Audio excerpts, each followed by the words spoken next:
বিসমিল্লাহির রহমানির রহিম। প্রিয় দেশবাসী, আসসালামু আলাইকুম। দেশের গণতান্ত্রিকামী জনগণকে বাংলাদেশ জাতীয়তাবাদী দল বিএনপির ৪৬তম প্রতিষ্ঠা বার্ষিকীর শুভেচ্ছা। প্রতিষ্ঠার পর থেকে আজ পর্যন্ত রাষ্ট্র পরিচালনা কিংবা বিরোধী রাজনৈতিক দল হিসাবে দেশে গণতন্ত্র এবং মানুষের অধিকার প্রতিষ্ঠার প্রতিটি আন্দোলন সংগ্রামে বিএনপি দেশ এবং জনগণের স্বার্থ সমুন্নত রেখেছে।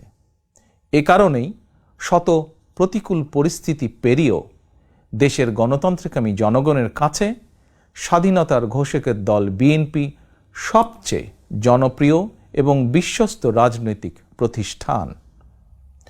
যাদের নেতৃত্বে, যাদের আত্মত্যাগে, যাদের শ্রম, ঘাম, মেধায় বিএনপি আজ সারা দেশে জনগণের কাছে বিশ্বস্ত প্রতিষ্ঠানে পরিণত হয়েছে, দলের প্রতিষ্ঠা বার্ষিকীর এই শুভ লগ্নে তাদের সবার অবদানকে আমি শ্রদ্ধার সঙ্গে স্মরণ করছি।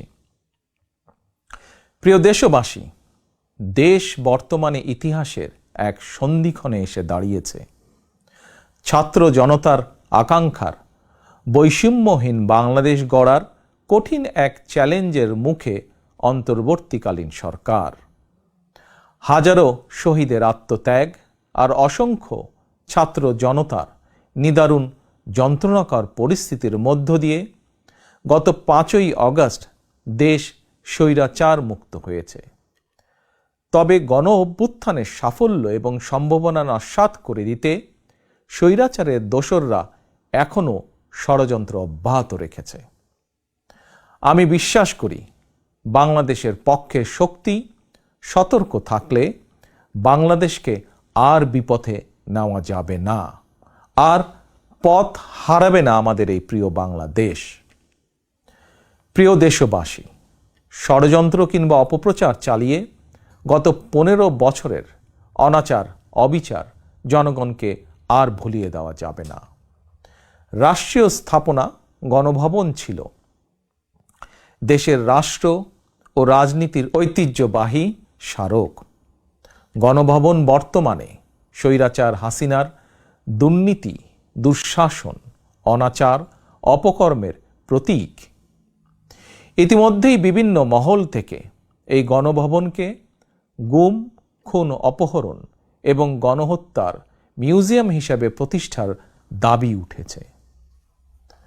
২০০৯ সালের পিলখানায় সেনা হত্যা থেকে শুরু করে ২০১৩ সালের শাপলা চত্বর হত্যাকাণ্ড, ২০১২, ২০১৪, ২০১৫, ২০১৮, ২০২২ এবং ২০২৩ সালে গণতন্ত্র পুনরুদ্ধার আন্দোলনের সময় গুম ও বিচার বহির্ভূত হত্যাকাণ্ড, ২০১৮ সালের কোটা বিরোধী আন্দোলন এবং নিরাপদ সড়ক আন্দোলনে, ২০২৪ সালে গণ অভ্যুত্থানে শহীদ এবং গুম হওয়া মানুষদের স্মৃতিগুলো এই মিউজিয়ামে সংরক্ষিত থাকবে। অবৈধ ক্ষমতায় থাকার জন্য বাংলাদেশে আর কোনো শাসক যাতে স্বৈরাচারী হাসিনার মতন বর্বরচিত পথ অনুসরণ না করে, ভবিষ্যৎ প্রজন্মের কাছে এই মিউজিয়ামেই সেই বার্তাই বহন করবে।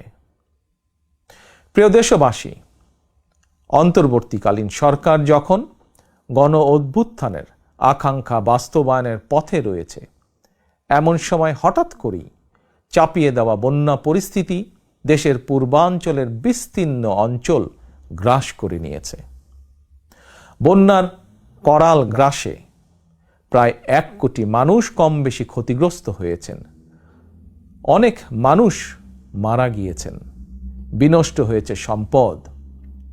এমন পরিস্থিতিতে সাধ্যমতন বন্যার্তদের পাশে দাঁড়াতে বিএনপি প্রতিষ্ঠা বার্ষিকীর সকল কর্মসূচি বাতিল করেছে। ইতিমধ্যে কোনো কোনো এলাকায় বন্যার পানি কমতেও শুরু করেছে। ফলে যারা বন্যায় ক্ষতিগ্রস্ত হয়েছেন, এই মুহূর্তে তাদেরকে বন্যা বিধ্বস্ত ঘরে ফেরানো কিংবা তাদের পুনর্বাসন প্রক্রিয়া বন্যাকালীন পরিস্থিতি থেকেও কিছুটা জটিল।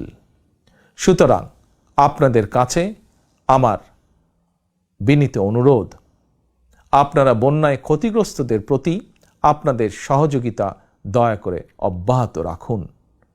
সমন্বিতভাবে ক্ষতিগ্রস্তদের পাশে দাঁড়ান। বিশেষ করে যেসব পরিবারে নারী, শিশু, বৃদ্ধ কিংবা বৃদ্ধা রয়েছেন, অগ্রাধিকার ভিত্তিতে তাদের প্রতি দয়া করে সহায়তার হাত বাড়িয়ে দিন। সফলজনকভাবে বন্যা পুনর্বাসন প্রক্রিয়া সম্পন্ন করতে একজন নাগরিক হিসাবে সরকারি উদ্যোগ বাস্তবায়নেও দয়া করে সক্রিয় ভূমিকা রাখুন। প্রিয় দেশবাসী, রাষ্ট্র, রাজনীতি, শিক্ষা, সংস্কৃতি, অর্থনীতি, জনপ্রশাসন, বিচার বিভাগ সকল ক্ষেত্রে দেশকে এক নৈরাজ্যকর অবস্থায় রেখে স্বৈরাচারী হাসিনা পালিয়েছে। দেশকে একটি ঋণ নির্ভর, আমদানি নির্ভর, পরনির্ভর করে রেখে স্বৈরাচারী হাসিনা পালিয়েছে। শুধুমাত্র একজন হাসিনাই পালিয়ে যায়নি, তার বিনা ভোটের মন্ত্রিসভা, বিনা ভোটের সকল এমপি, এমনকি তাদের নিয়োগ দেওয়া বায়তুল মোকাররমের খতিব পর্যন্ত পালিয়েছে। দেশের এমন নজিরবিহীন ভয়ানক পরিস্থিতি অতিক্রম করে জনগণ এখন সম্মান এবং সমৃদ্ধির পথে এগিয়ে যেতে চায়। তাই দেশকে জনতার কাঙ্ক্ষিত বাংলাদেশে রূপান্তর করতে রাষ্ট্র সংস্কার কার্যক্রমের কোনোই বিকল্প নেই। তবে রাষ্ট্র সংস্কার একটি চলমান, দীর্ঘমেয়াদী এবং ধারাবাহিক প্রক্রিয়া।